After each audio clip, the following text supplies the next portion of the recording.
वैसे तो malaria, dengue साल के 12 महीने लोगों को अफ़ेक्ट करते हैं, लेकिन बारिश के शुरू होते ही इन बीमारियों के इंसिडेंस बढ़ने लगते हैं।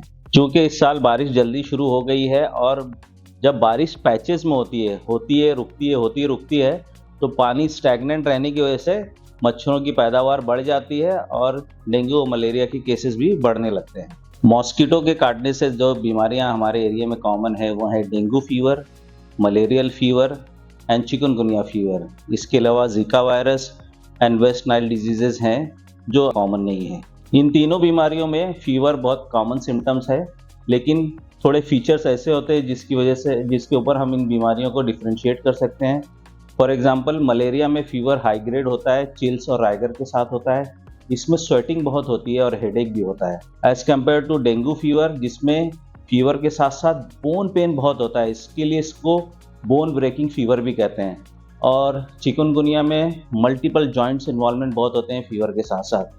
तो इस तरह कुछ फीचर्स के ऊपर हम डिफरेंशिएट कर सकते हैं। अर्ली इन्वेस्टिगेशन और डायग्नोसिस के बेस पे इन बीमारियों को ईज़िली हैंडल किया जा सकता है, लेकिन कुछ मरीज़ जिनकी इम्यूनिटी कम होती है, जिनको हार्ट की प्रॉब्लम होती है, जिनको लंग्स की बीमारियाँ होती हैं, जो किडनी फेलियर के पेशेंट्स होते हैं, जो डायबिटिक हैं, इनमें ये बीमारी सीरियस कंडीशन का रूप लेके जानलेवा भी हो सकती है।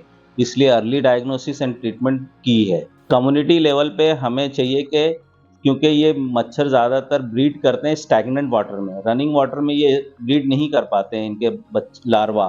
तो जहाँ पे भी स्टैग्नेंट वाटर होते हैं वहाँ पे हमें चाहिए कि उसको रहने ना दें। उसके लिए बाल्टी में, कूलर्स में या प्लांट के जो पॉट्स होते हैं इसमें जो पानी जमा रहता है, हमें चाहिए कि उसको टाइम टू टाइम चेंज करें, उनको जमा ना होने दें। या गटर वगैरह है जहाँ पे पानी जमा रहते हैं वहाँ पे इंसेक्टिसाइड्स का छिड़काव करें, ताकि इनकी पैदावार कम हो और वो हमें नुकसान ना पहुँचा सकें। ज़्यादातर केसेस में ये मच्छर हमें अर्ली मॉर्निंग आवर्स या इवनिंग आवर्स में काटते हैं। तो अगर इस टाइम पे हम लोग आउटडोर एक्टिविटी कर रहे हैं तो हमें चाहिए कि हम लोग फुल स्लीव या फुल पैंट पहने, अपने आप को कम से कम एक्सपोज़ रखें। निकलने के पहले हम लोग मॉस्किटो रिपेलेंट क्रीम भी लगा सकते हैं और घर पे मॉस्किटो रिपेलेंट लिक्विड का इस्तेमाल करें। विंडोज़ में नेट लगाएं ताकि मच्छर घर में इंटर ना करें।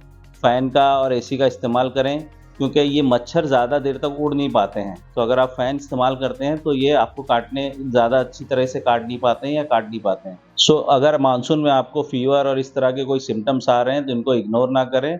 जल्द से जल्द अपना चेकअप करवाएँ और इन बीमारियों के लीथल कॉम्प्लिकेशन से बचें।